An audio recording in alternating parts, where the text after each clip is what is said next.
Let's talk about UPG and the Pagan hype train. If you've not heard the term UPG before, it just means Unverified Personal Gnosis. It's your own personal experience when it comes to anything, but specifically, we're talking about spirituality right now. Now, don't get me wrong. I think your own personal experience is critical when you talk about a spirituality. It's why you find ones, and it's why you stick with ones. Being personal and finding what works for you and feels right is pretty important, especially when you're talking about being on a spiritual journey. The problem for me personally is when people take UPG and they try to dictate to others how their practice should be because of how they have thought of it and how they feel about it. There's also a problem, in my opinion, when people have a tendency to regurgitate information that is UPG from other individuals. And this comes from people sharing information without being able to back it up with resources.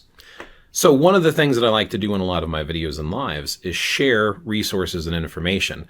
These resources don't have to be perfect. In fact, if you want to question them or provide other resources instead, more power to you. I think that helps strengthen and grow the community on a whole. But taking information that's not verified and just repeating it, and it's just the thing that's known, I think is a disservice to everyone, especially people who are brand new and trying to make up their mind about stuff. It doesn't matter how old spirituality or faith is. Even some of the major ones that are even some like the Abrahamic faith. So if you talk about the United States, a lot of the Christian type of faiths are very popular here. People still have their own UPG from church to church, from person to person, from denomination to denomination. People will interpret and make it their own. And people do argue over which way is the right way. When it comes to one of the umbrella categories of polytheistic or pagan or heathen, people have a tendency to gravitate towards these movements because something in the way that they were raised didn't feel right in their spirituality, so they're looking elsewhere. Sometimes people are raised without a spirituality, and in a rare occasion, you might have been raised in one of those polytheistic reconstruction New Age movements.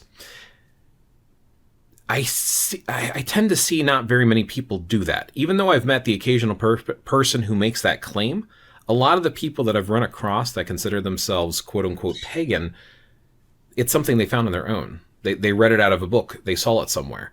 And that kind of plays into my other topic here where I'm talking about the pagan hype train. It becomes popularized within media or through games or through TV or shows. People are like, oh, well, I want to get involved with that. That sounds fantastic. And that is where a lot of this frustration comes from. It's like, okay, if you were going to look into something, instead of just listening to regurgitation, basically repeating stuff and not knowing where it comes from, ask yourself, where did that come from and what is the source? I'm seeing a lot of individuals get very angry with Christians in the community. And when I want to know why are you angry, they're citing stuff about how narrow-minded or cruel or mean Christians can be. So they're doing the exact same thing in reverse. They're targeting people who are Christian in the same way they were targeted for not being Christian. And I find that kind of hypocritical. Like, if you're focused on finding your own spirituality and you want to find what works for you, fine. But targeting other people and being just as bad as you're claiming they are just doesn't seem fair to me. And it's also an unfair generalization. I've met plenty of Christians who are genuinely nice and sweet and open individuals. In fact, some of the nicest people I know are Christian. So just to sit here and look at them and say, oh, you're of this faith, therefore you're like this, that's just as bad as them doing it to you. But it gets a little bit worse when you talk about people not even knowing what their path is. I've seen infighting, like people like, okay, I'm going to move away. I'm going to find a community that's polytheistic or pagan.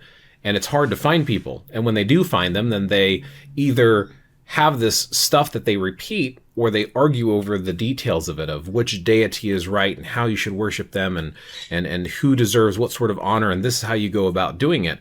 And you will find that people don't give up their traditions. They keep them alive.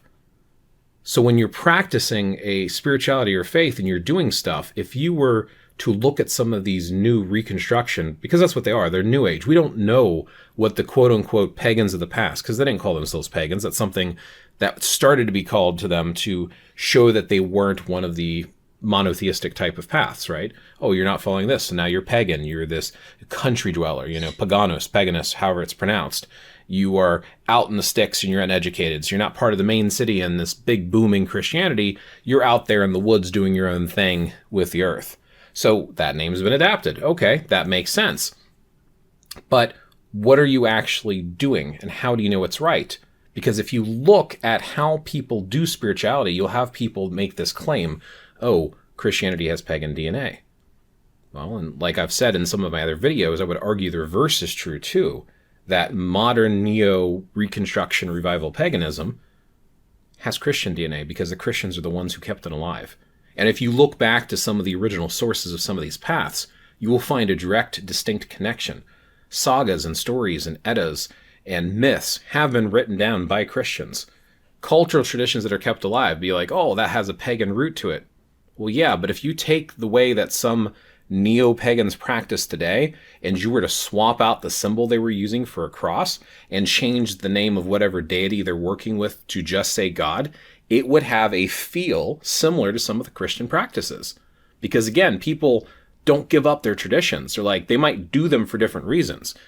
Further, I can argue this by looking at different cultures and how they practice Christianity. There'll be this slight variance from country to country because each culture is going to adapt it into how they do things. They're just going to change the names of it. I was inspired to do this video because recently I've been looking through Kindle, and I like collecting books, I like reading books, but there's this very interesting book, and it's called The Magus, right, by Francis Barrett. This is from 1801. This individual had put together a whole bunch of different books on magic. And when he wrote this book, a lot of it talks about God and talks about why magic works and it's not evil because it's a gift from God. It's about looking at God's creation, which is the earth and nature, and understanding how it works and working with it. And that's what he's calling magic. Now, it's a pretty long book, and I'm only towards the beginning, but I found it fascinating. And it just reminds me that if you look back at the sources, where this stuff comes from, you might find out some additional information that you assumed was wrong, because you're just taking people's word for it. People have jokingly called paganism the path or the religion with homework, because you want to go back and look at it. And if you're talking to other people, it's fine to share your own UPG, but call it out for what it is. Let people know this is how you look at it and how you feel about practicing. And if you have sources like the Magus, or if you talk about a saga or Edda, if you're quoting something from one of those, share links to it. Let them know what the book titles are. Let them know what the authors are. If you learn from someone online like Chris Hughes or Dr. Jackson Crawford or something, and you learn about different stories and you've heard it interpreted or what the meaning might be or translated to English, because some of these stories are from different languages, let people know. That gives them the power to go and see it for themselves and come up with their own personal UPG. I'm all for people coming up with their own UPG. There seems to be the loudmouths in the community that are just like trying to tell others what they can and cannot do within the path. And some people might be nodding their head like, yeah, I hate it when people say how restrictive something is when it's really not. And it applies to anyone who's vocalizing or verbalizing. Doesn't matter how someone practices it or who or how or what. Instead, share the source and leave people be. And that's what I want to try to do here with these videos. I want to give you the sources, let you read them on your own, ask your own questions of yourself or other people in the community, and come up with your own mind.